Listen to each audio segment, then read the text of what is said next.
Hello, dear friends. This is Phone Support Channel. Before you start watching this video, please subscribe to the channel and give it a like. And also write your feedback in the comments if this video helps you, or if you have any questions. Thank you. In this video, I want to show and tell you how you can change the language in TikTok on your iPhone.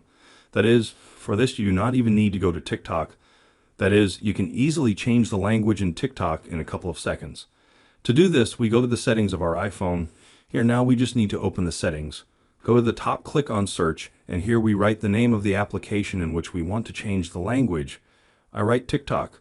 Open it now. Here is the item, language. Click, and here we can choose any language that we want to set for this application, or choose from this list. That is, you choose any language, click on it, and we automatically set in TikTok. We go in and there will be already set a new language. As you can see, this is a very simple and quick way. Done. There is nothing complicated. If you like this video, put likes and subscribe to the channel, and also watch other useful videos on the channel. That was Phone Support. Bye. See you later.